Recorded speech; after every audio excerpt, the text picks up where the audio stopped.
Ama, sa mga sandaling ito, idinadalangin ko po sa iyo ang aking anak na lalaki.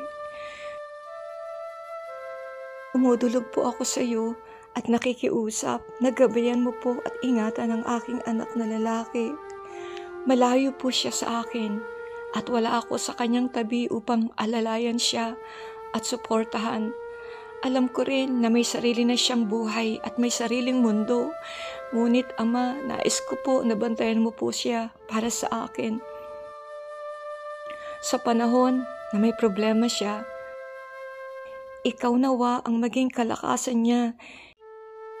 Ikaw, Ama, ang maging kublihan niya. Sa mga panahon na nalulungkot siya, umiiyak at nangungulila, dalangin ko na damayan mo siya at aliwin mo po siya sa sandali ng karamdaman na may sakit siya. Palakasin mo po ang kanyang pangangatawan at ikaw nga po ang kanyang maging manggagamot.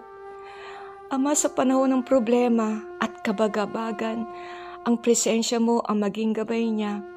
Ikaw ang maging kapayapaan ng anak kong lalaki.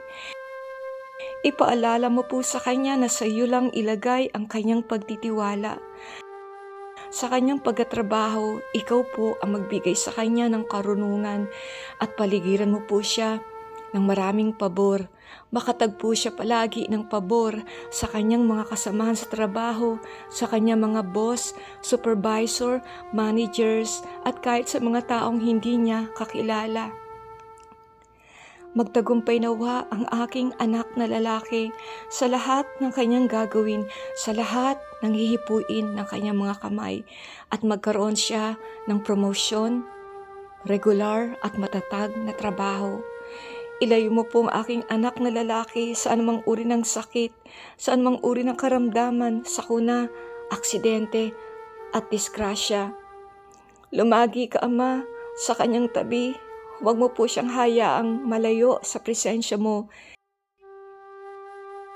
Itago mo po sa kanyang puso at isipan ang iyong salita at huwag mo pong hayaang tumalikod siya sa iyo. Paligiran mo po ang anak kong lalaki ng mga makadiyos na kaibigan, mga kaibigang ipapanalangin siya, palalakasin siya, at mga kakilala at kasamahan sa trabaho na magiging mabuting kaibigan sa kanya. Sa mga sandaling ito, binibigo ko, kinakansel ako at pinawawalang bisa ako ang lahat ng masamang banta, masamang plano ng masamang tao, maging ng mga kampo ng kadiliman laban sa anak kong lalaki sa pangalan ni Jesus. Wala kayong karapatan sa kanyang buhay.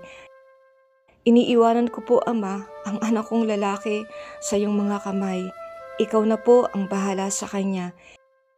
Ito po ang aking panalangin sa makapangyarihang pangalan ni Jesus.